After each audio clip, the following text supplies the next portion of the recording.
So we're doing chapter 11, which is the universal form. And in that universal form, Krishna shows his majestic form where the whole universe, in terms of space and time, Arjuna can see it in one place. And then Arjuna, when he sees that, he gets really frightened, and then he asks Krishna to reveal himself. And Krishna says that I am this time. And through this time, he basically controls and runs this universe. We don't want to see the videos again. Yeah. So this question comes, so what is time? Because time is really something bewildering to everybody. From time immemorial, philosophers and thinkers have wondered about what time is, how to define time. And people have really not been able to pinpoint what time is. There's so many words with time though, right? Like timeless. What else? Past, present, future, old, young. Everything is related to time. But what time is, nobody knows. Yeah. So these are all different quotations. Time is what prevents everything from happening at once.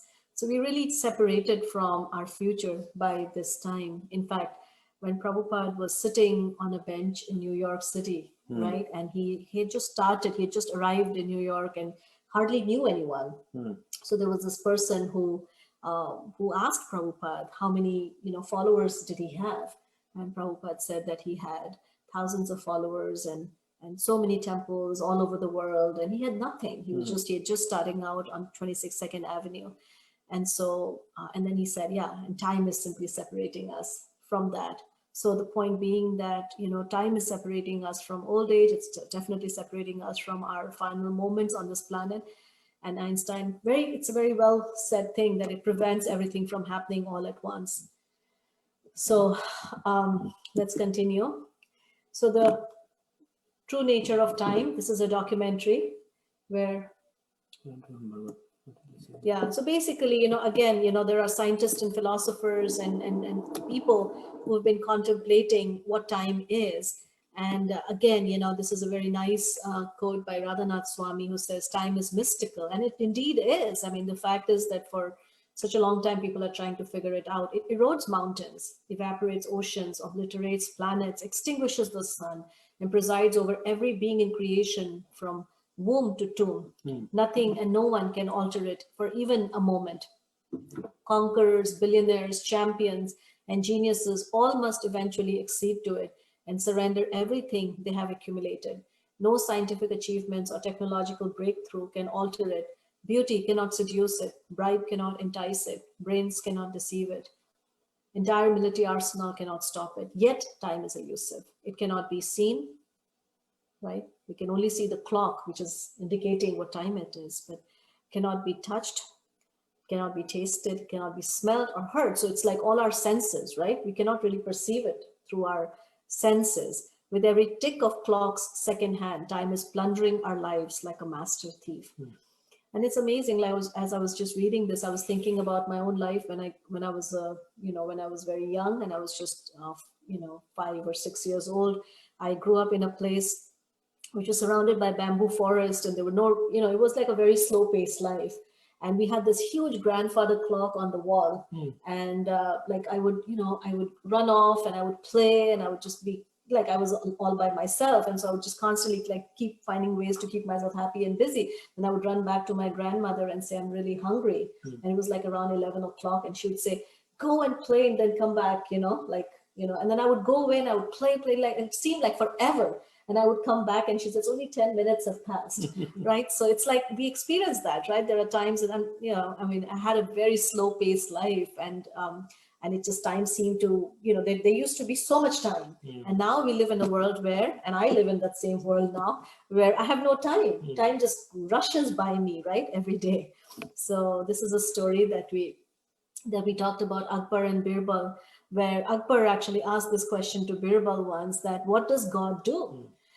And so Birbal asked Akbar to get off the throne and come and, like he was standing on the, in the court. So he said, come closer to me. And then Birbal said, okay, and I'm going to go sit in your throne now. And so Akbar said, and then Birbal explained that this is what God does, that he takes the king, puts him, where the minister is, he takes the minister and he puts him where the king is. right? So we see how civilizations continue to, sometimes you see civilizations growing, expanding, becoming most powerful, and then you see how they fall down.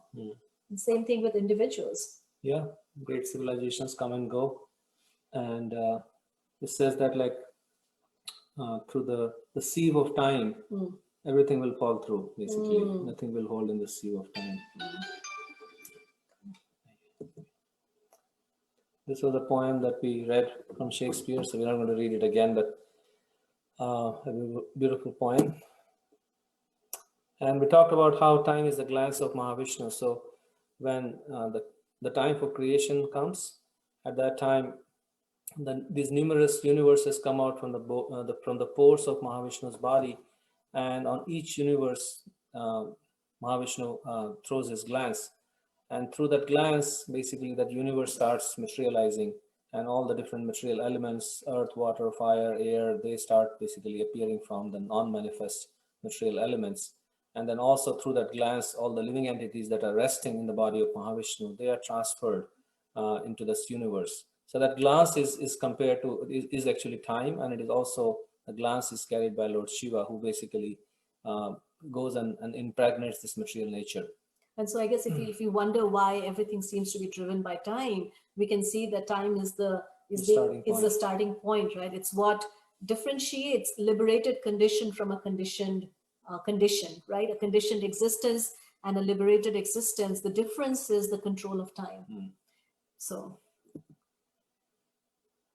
the other very interesting thing about time is that we cannot really measure time on its own, or perceive time on its own. What we measure or perceive is time's effect on something else, and that comparison is itself taken to the measurement of time.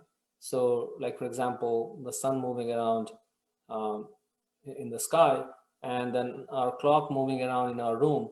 So the clock is kind of just measuring the effect of time on the sun.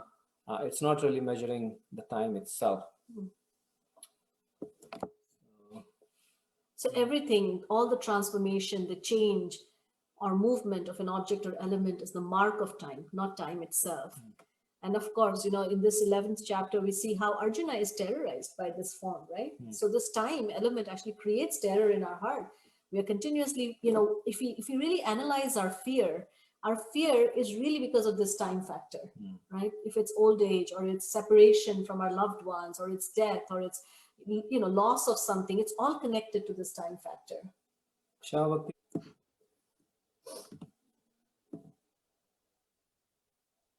we talked about what time is, how time is defined according to our Vedic scriptures, and it is described that time is that awakens the fate of living beings, because until the living beings, when the living beings are resting in the body of Mahavishnu before the creation, nothing is happening.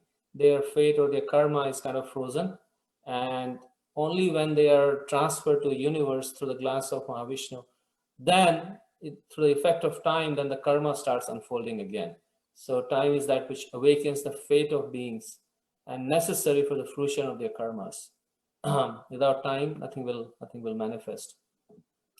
We already talked about this. Yeah. And then we saw how, we really struggle with time. And there is this island where they wanted to actually do away with time, right? They said, we're going to because many days of the month, they have day, and then some days of the month, they have total night. So they said, we're just going to be a time-free zone. But of course, even if we throw away all our clocks and we throw away, and we say, we have nothing more to do with time, but time is still going to continue to act. And this is actually Chanakya, who's a very famous personality. He actually said that even if one spends millions of dollars, one cannot bring back one moment of time.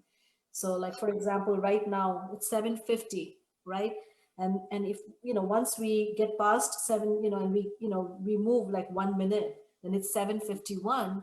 Then even if you want to spend millions of dollars, we cannot bring back this 1 minute, right? So it's gone forever. And Prabhupada actually gives an example of a dying person, who talks to the doctor and says, take all the money I have, but just give me, a week, an extra week to live. I have things I haven't finished, and projects I haven't finished. Yeah, when we were in exam room, giving a test, then you feel the pinch of time and like you're running out of time, and then the examiner comes and grabs your paper. He says, give me a few more seconds. I just want to finish that answer. And you don't get that. So that's actually the value of time. It's actually, we also say how time is money. So this is a video, I think, where I think it talks about a principle. Let's see, I think it's Lucius Annaeus Seneca was a Roman statesman and a Stoic philosopher who recognized that if we are to live well, we must be constant students of the greatest subject of all, life itself.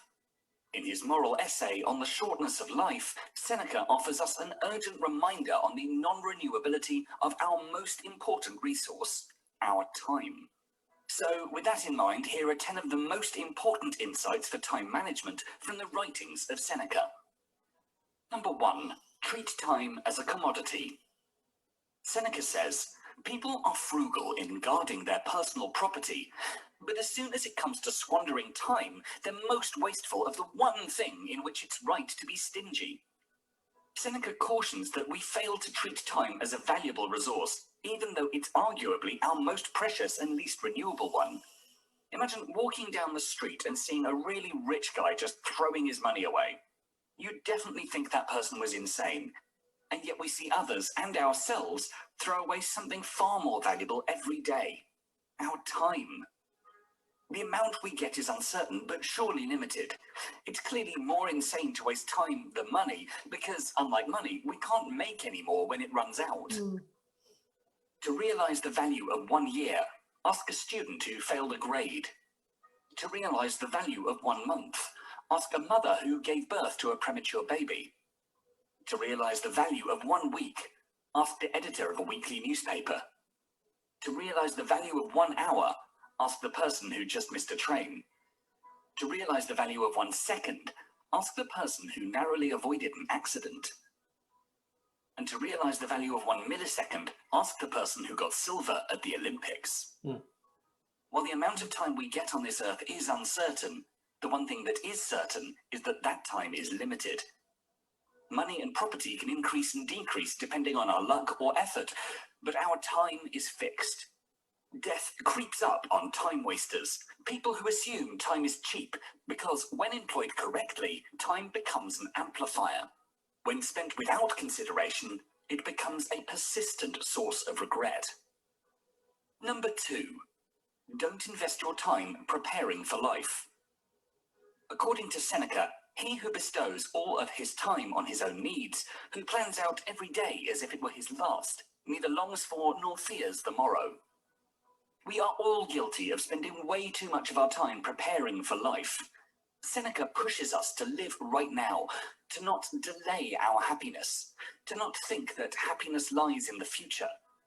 He criticizes those who think that they can work diligently until around age 60, it's a really nice video, when as they you can finally see. retire. If you guys want to watch further, we can actually share this with you so that you can watch it on your own time. But these are principles that are actually spoken of even in the Vedanta, where it says the first aphorism is Atato Brahma Jigyasa. So he says that now is the time. Be happy.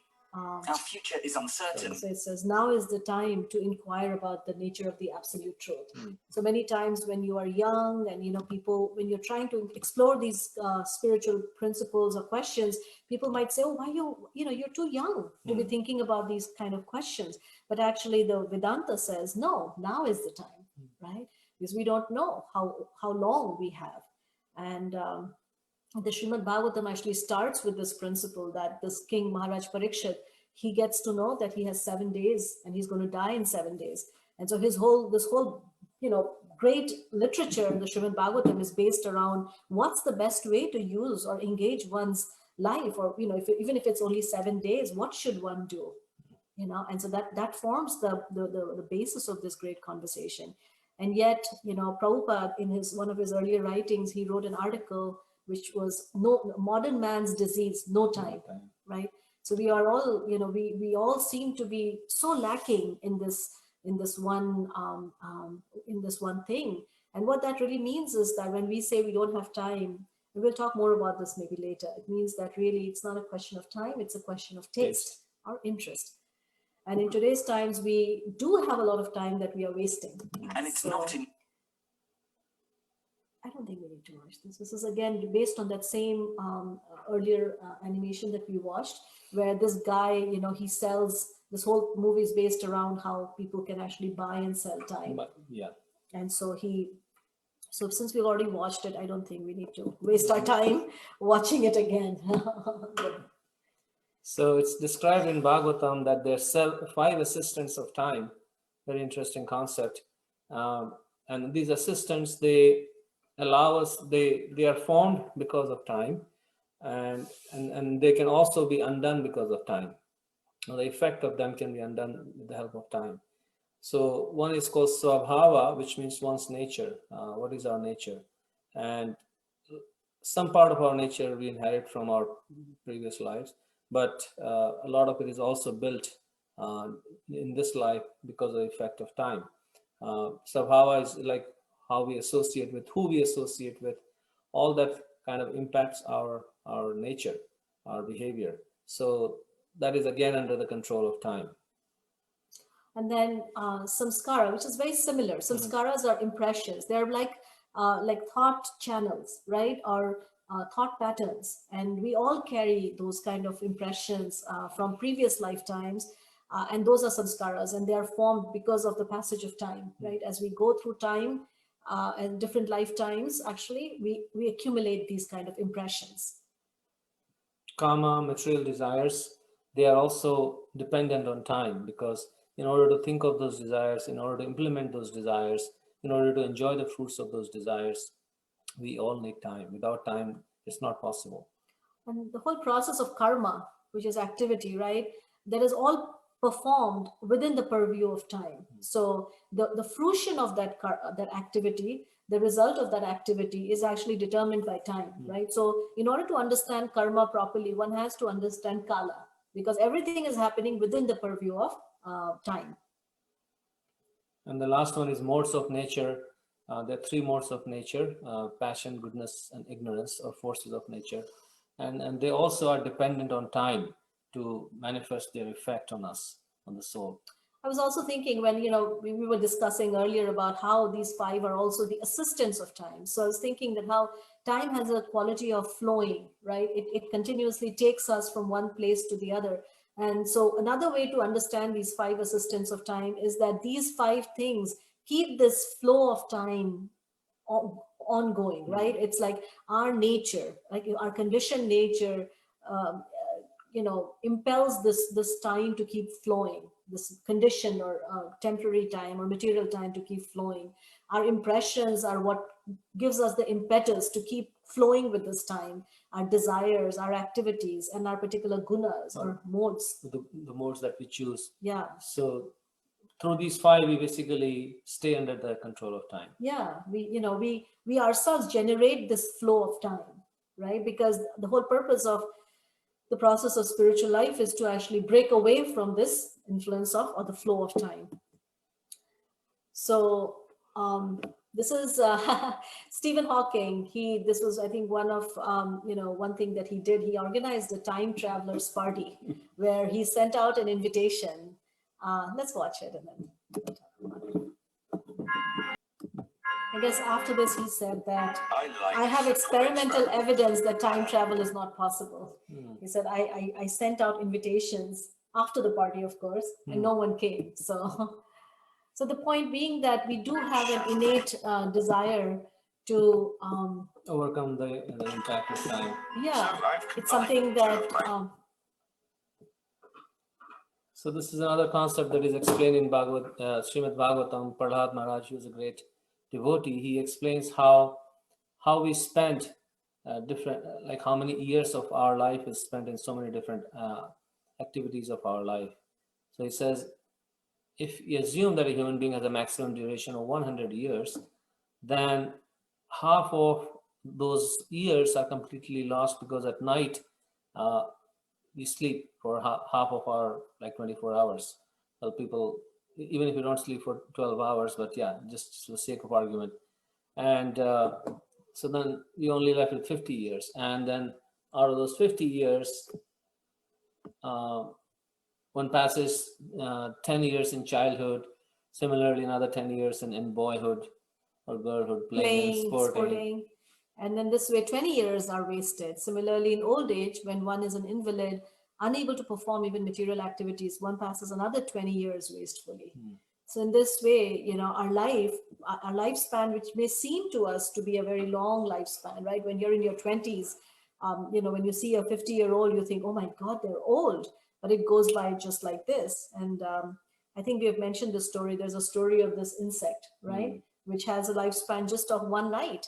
And, he inquires from human beings like, wow, you guys live to 100. Like, you guys get so much time. What do you do? And he said, well, we take birth and we grow up and then we have children and then we grow old and then we die. And he said, it takes you 100 years to do that, because this insect actually does that just in one lifetime. So, so this is our life right now, which is actually one of the, one of our teachers, he says that we worry so much about weapons of mass destruction, but really the real danger right now is from these weapons of mass distraction. And we have so many things to be distracted by. Actually, once we started looking at these numbers, it was actually very, very shocking for us to see, how many hours we're actually wasting just binging on Netflix. Humans are fascinating. In fact, we tend to be highly irrational. And that's the neat part about human behavior, which I love to study. So binge TV watching is sitting down and watching your favorite show for a long duration of time, usually about 2 to 4 hours. And this has become a social norm. With new streaming programs such as Netflix, Hulu, Amazon, you can now sit down and watch a whole season in 24 hours. I usually think, like, do I have the time to watch the next episode? Sometimes I watch like one more episode than I should have. I spend some time around like 20 hours a week watching TV, maybe upwards of 30 hours. We were looking at college students and binge TV watching. In fact, we wanted to know the effects of binge TV watching on college students, their academic achievement, and their overall health. Netflix tends to like unstress me. I'm not thinking about what I have to do. I'm just thinking about what's going to happen next. Sometimes I feel regret when I realize I could have spent the last 3 hours putting more effort into a paper I was supposed to write. I could have spent the last 3 hours sleeping. So you get the idea. We're all, this is something that more increasingly, and it's amazing that Even younger. very young people, but I guess the point is that they're really, where is that? There was a study that there's a graph that we were supposed to show. Just give us a minute. Humans. That graph, I think if you stop share, I think it's in the notes. Probably. Let's give us a minute. The graph is really interesting. I think if you go back, maybe it's in the Simpsons. is it here? Maybe it is. Let me check. Yeah.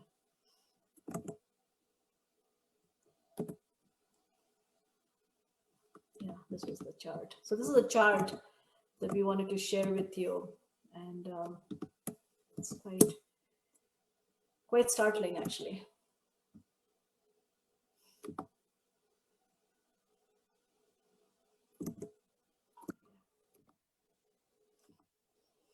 So this is an article in Washington Post. So can we just maybe read this a little bit? So there's something, so maybe it's whatever the reason for binge watching, Americans are doing a lot of it.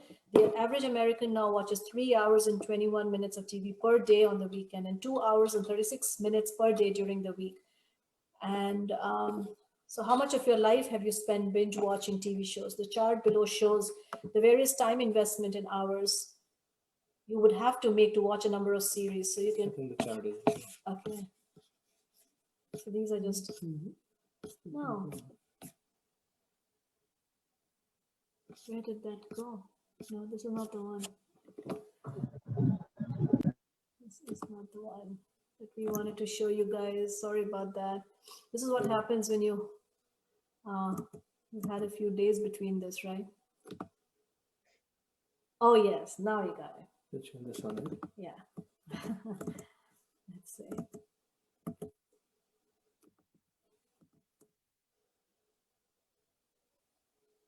Yeah. This is the same thing that we already talked about with Prahlad Maharaj. Yeah. Is it being shared? Yeah. Can you guys see it or no? No. No, Yes? no, not yet. No, not yet. So this is our life, like our life in this jar here. Yeah, you can see it now. Now you can see, right? So this is our life. So like they're assuming 79 years. 28,000 days. So this is in bed. So all those pink dots, those are our life in, in bed. This is work, screen time. Almost equal to work. Eating, holiday, exercise, socializing, romance, school, So rest. this is number of years. So it says out of 80 years, 32 years gone in sleeping. Work is 16 years. Screen time is 14 years. Eating is 8 years. Holiday 6 years, like that. So here it is, in bed, 33 years. Okay, and it also talks about, 7 years we are trying to sleep, like tossing and turning. Work. And then screen time. This is actually completely unproductive time, right? 11 years, 4 months. And of course, now we have our phone, right? How often do you check your phone in the night? Half of 18 to 24-year-olds, middle of the night. So these are all, statistics, and the Bhagavatam actually, talks about this idea that, how our life, our time is so precious. And one of the qualities of actually a spiritually realized person, if you remember, we talked about this chart of bhakti, right? And so at the level of bhava, one of the quality of a person who is at the level of bhava is that he doesn't want to waste a single moment. And he wants to utilize every moment in remembering Krishna. So there is this very beautiful section from Srimad Bhagavatam. So we'll share that now.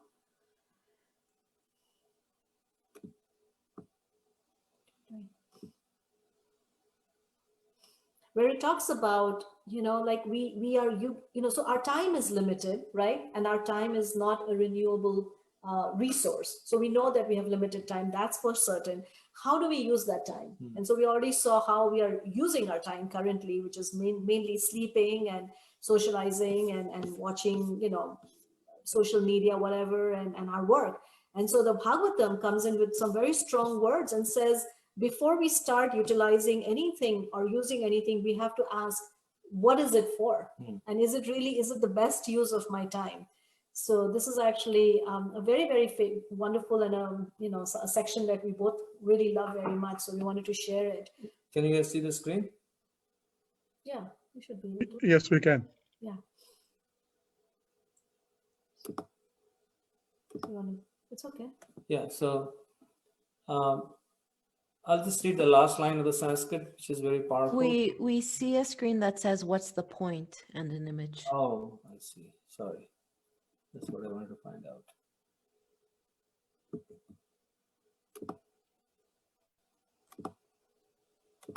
Okay, now you'll see the screen that we want you to see. Okay. Okay, so these are the shlokas from the 6th canto, 5th chapter, text 11 onwards, where Narad Muni, who is the great sage, is addressing this group of young monks, or they're actually princes, who are meditating in the forest. And he goes to them and they're meditating so that they can create progeny and move forward in life.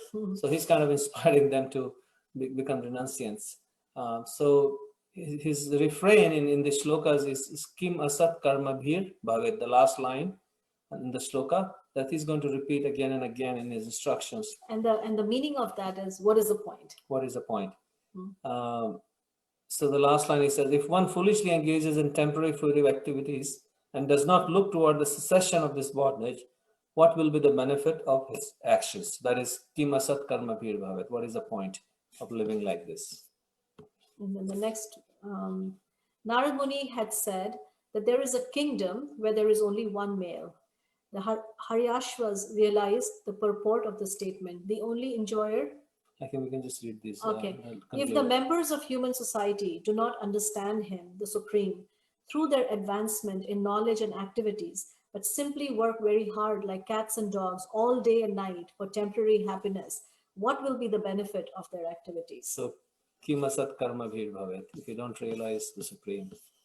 The next one, he says, if there is such a place like the material world from which having gone one does not return to this, if such a place is the spiritual world, from which having gone one does not return to this miserable material condition of life, what is the use of jumping like monkeys in the temporary material world and not seeing or understanding that place? What will be the profit? So again, what's the point, right? If one doesn't, if there is such a place which is permanent and which is meant for our complete satisfaction, so if one does not actually take the time to inquire about such a place, instead one just simply tries to make an arrangement in this place, then what is the point? So is that a proper utilization of our time? Then the next verse is, so Narad Muni has described a woman who's a professional prostitute. So mixed with the mode of passion, the unsteady intelligence of every living entity is like a prostitute who changes dresses just to attract one's attention. If one fully engages in temporary fruitive activities, not understanding how this is taking place, what does he actually gain? Again, kim asat karma bhir bhavet, that what is the point? Because this intelligence is continuously changing, right? Giving us new varieties that to enjoy.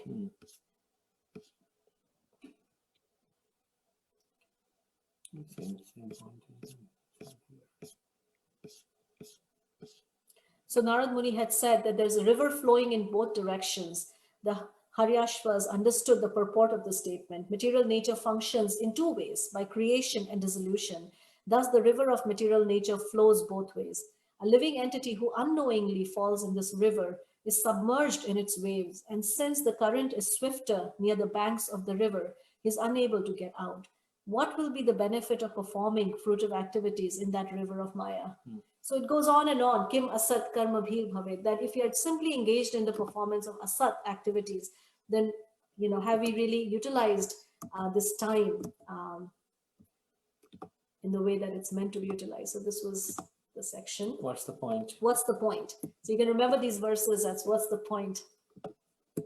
And actually, it's funny, when Lokadaksha first shared this section with me, I said, hey, when, that could be the epitaph of my, womb, because that's what I remember since my very childhood, asking this question at every single point of my life. Like, what's the point of this? Like, why should I be doing this? And what's the benefit? So this is a good meditation to think about. Like, whenever we find ourselves putting energy in something, it's a good idea to step back and think about it. Is there any real benefit to what I am investing my time and my energy in? Is that all? I think there's more. Oh, really? Are you sure? Yeah. It was the last slide, huh? Okay. All right. So we'll wait here for your comments, reflections. So this is a section on time, and like we described, time also exists in the spiritual world, but there it acts as a form of uniting Krishna with his devotees, right? And the other thing about time that you wanted to mention was that how, when even a moment that is utilized in serving the Supreme or in the association of Krishna's devotees, even a moment like that actually allows us to enter into the eternity.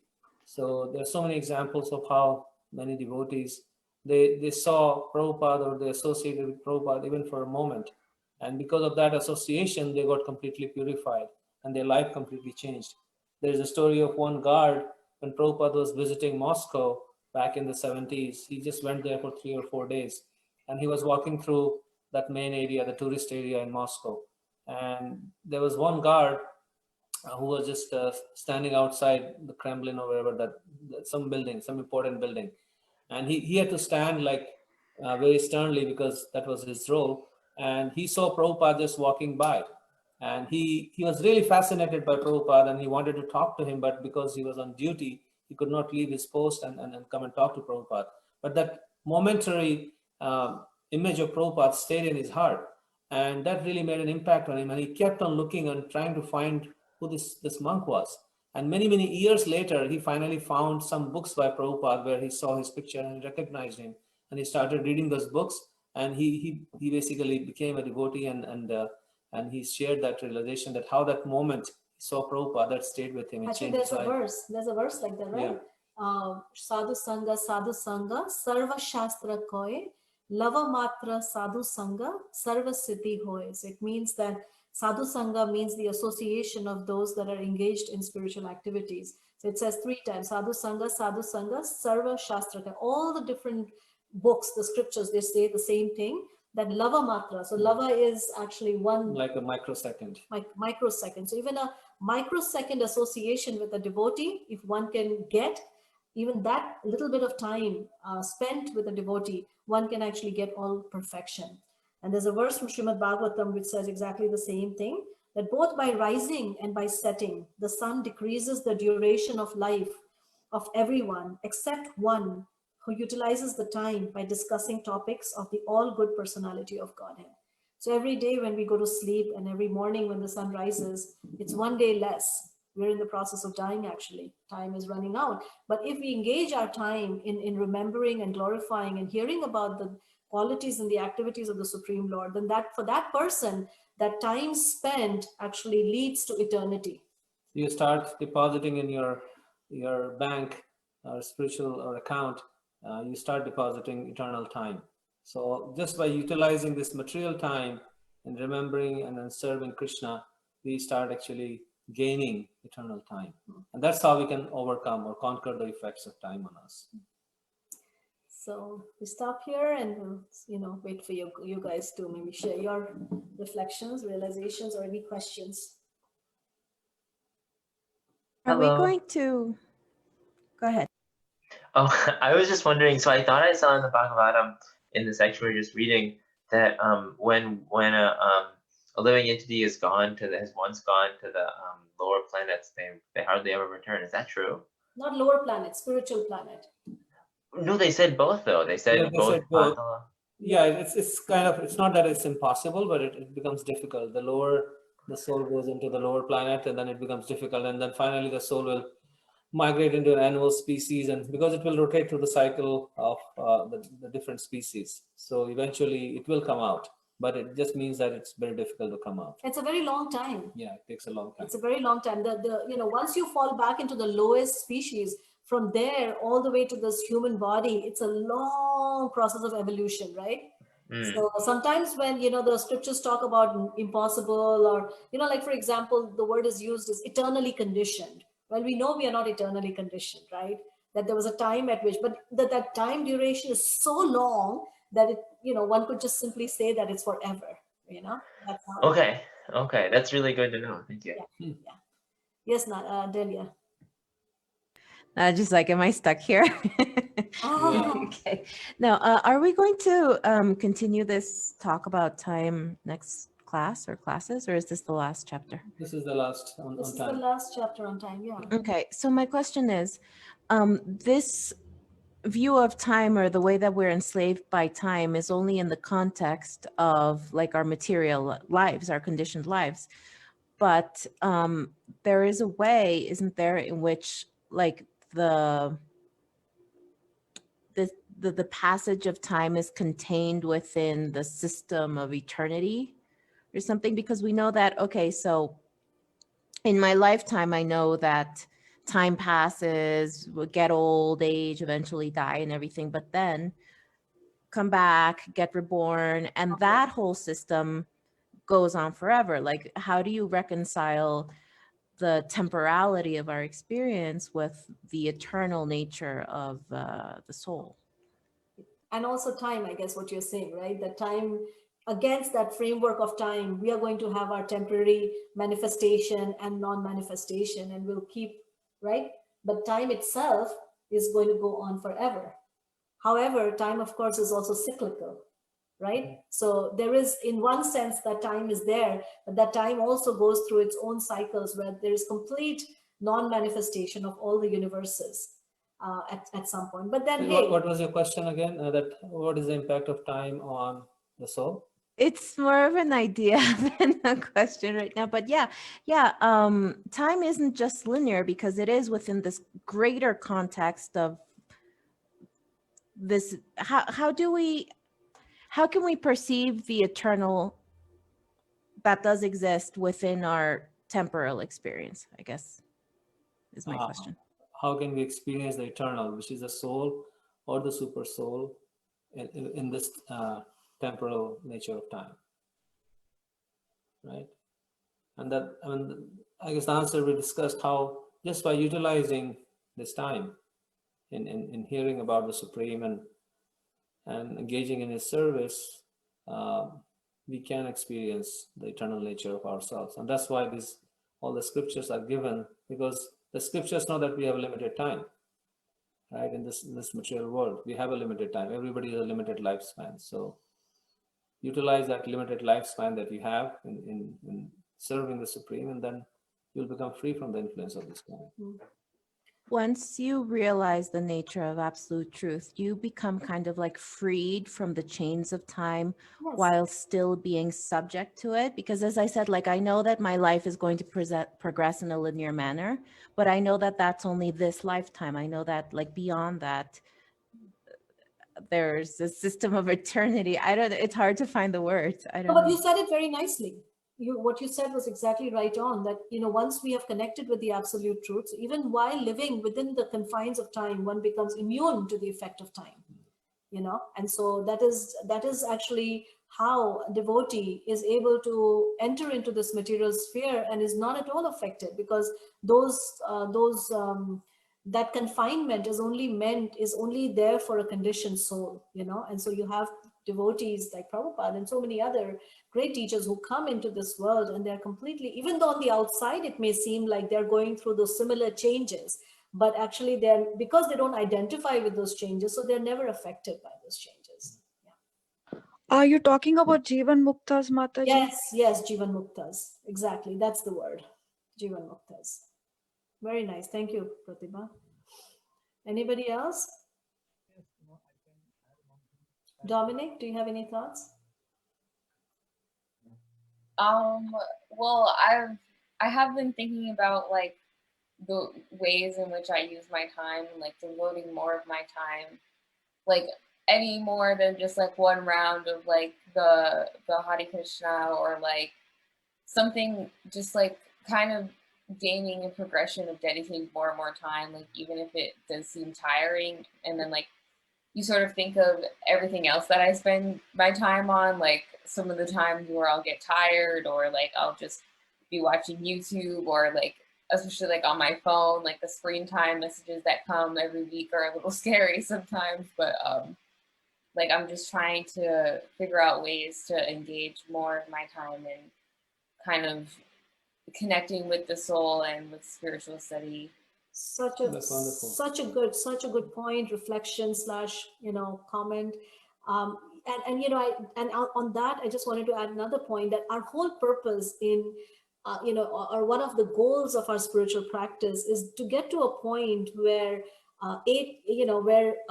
like right now, when we engage in spiritual activities, even for like 5 or 10 minutes, and we chant 1 round or 2 rounds or whatever, that time may seem like it goes on forever. And actually, for the pure devotees, for them, the time that they spend with Krishna, it feels like it's just a moment. Like they just, like when you watch your favorite TV show, it's like hour long or whatever, and then it just goes by like that, and and you want more and more and more of it. So it's the same principle, except that one is now finding that same taste, actually even greater, the greatest taste that one can possibly get by the process of hearing about Krishna. And when one is in separation, or when one is experiencing that separation, there's a verse in the Shastakam where Lord Chaitanya says that even one moment of separation feels like 8 years or more, right? So yeah, that's a very nice reflection. That'll come as our hearts become more and more purified of all unnecessary distractions. Then naturally we'll experience that attraction, and then actually time will stop acting on us. So, all right. So I don't know if there are any more questions. I think there was somebody, when I spoke to Dominic. I had one comment. Yes, Eric. Actually, I had 2 comments. Yes. One I put into the chat when you were talking about the insect that lived for 1 day. It made me think about what we're going to be looking forward to here in Washington next summer, which is the return of our red-eyed friends, the cicadas. I don't know I don't know if you were here in 2004. I remember it very well because that was the year I moved to Washington from Philadelphia, the Philadelphia area. And in Philadelphia, we don't have these cicadas. We have different cicadas. And when I was traveling down, I guess it was like somewhere north of Baltimore, I started hearing this crazy loud sound. And, you know, I mean, you guys who were here in Washington, you guys who aren't in Washington probably can't even imagine what I'm talking about. But it's these cicadas that swarm. They have these red eyes. They're different from the normal cicadas, and they swarm only once in 17 years. So for 17 years, they live underground, you know, as eggs and larvae, and they bide their time until 17 years, and suddenly they all come up and do this swarm, and then all die and leave their carcasses all over the place.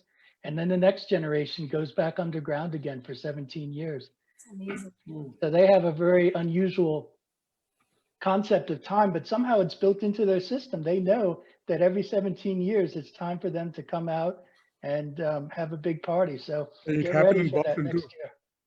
What was that? It happened in Boston too. Oh, in Boston. Yeah, well, I mean, there's different cicadas that are in different places, but I just remember that, you know, living in the Philadelphia area, which is only a few hours away, you know, and encountering these red-eyed cicadas that I had never seen or heard before, that was a real life-changing experience for me. So that was my one comment. And then the second comment, it made me think of this concept of time suckage, that there's some people and some now, I guess, apps that just take all your time. And it's just so exhausting dealing with them. And you end up wasting a lot of time. And you have to find a way to control your time, or else you just find yourself at the mercy of people who are just going to waste your time. Yeah. I mean, to them, it doesn't seem like wasting, but to you, it does. So just a couple of thoughts related to. Great comments, great thoughts. And actually, on that note, I also wanted to add that when we first started, you know, we thought that with our busy lives and our regular, you know, whatever, how are we going to ever take out an hour and a half or 2 hours, whatever, how much ever time, you know, for daily chanting. And it's amazing that once you start, you know, carving out time for your daily practices, it's amazing how time just suddenly manifests. It's almost mystical, like how it's like suddenly you realize that, oh, I didn't know that I was actually wasting so much of my time in all these different places. So you actually get more time when you engage in a daily practice. You get more things done, even in your material life. So, all right. So